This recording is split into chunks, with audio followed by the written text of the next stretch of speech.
Hi friends, ఈరోజు మనం గట్ట కుస్తీ 2 మూవీ రివ్యూ అయితే చూద్దాం. ఫస్ట్ ఆఫ్ ఆల్ ఈ మూవీ నాకు ఎలా కనిపించిందంటే బాగుంది. గట్ట కుస్తీ 2లో విష్ణు విశాల్ ఐశ్వర్య లక్ష్మి మరోసారి భార్యాభర్తలుగా కనిపిస్తారు.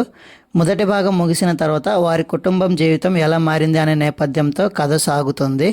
ఈసారి కథలో వారి కుమార్తె, కుటుంబ బంధాలు, రెజ్లింగ్ చుట్టూ కొత్త సమస్యలు ప్రధానంగా ఉంటాయి. అయితే కథ విషయానికి వస్తే వీర ఇప్పుడు ఇంటి బాధ్యతలు చూసుకునే భర్తగా ఉంటాడు. కీర్తి రెజ్లింగ్లో తన కెరీర్ను కొనసాగిస్తుంది. అయితే కొత్త కోచ్ కారణంగా వారి దాంపత్య జీవితంలో అపార్థాలు, ఒత్తిళ్లు మొదలవుతాయి. కుటుంబాన్ని కాపాడుకుంటేనే కీర్తి తన కళను ఎలా నెరవేర్చుకుంటుంది, వీర ఆమెకు ఎలా అండగా నిలిచాడు అనేది మిగతా కదా.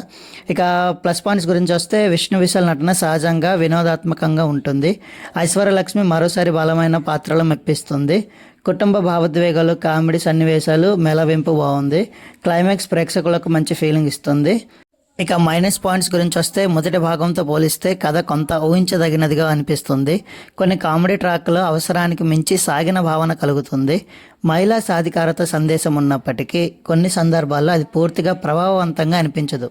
ఇక టెక్నికల్ విభాగానికి వస్తే దర్శకుడు చెల్ల అయ్యవు కుటుంబ వినోదాన్ని కొనసాగించే ప్రయత్నం చేశారు. సంగీతం, బ్యాక్గ్రౌండ్ స్కోర్, సినిమాటోగ్రఫీ కథకు బాగా తోడ్పడ్డాయి. రెజ్లింగ్ సన్నివేశాలు సహజంగా తెరకెక్కించారు. ఇక గట్ట కుస్తీ 2 పూర్తి స్థాయి ఫ్యామిలీ ఎంటర్టైనర్. మొదటి భాగం నచ్చిన వారికి ఈ సినిమాకు కూడా నచ్చే అవకాశాలు ఉన్నాయి.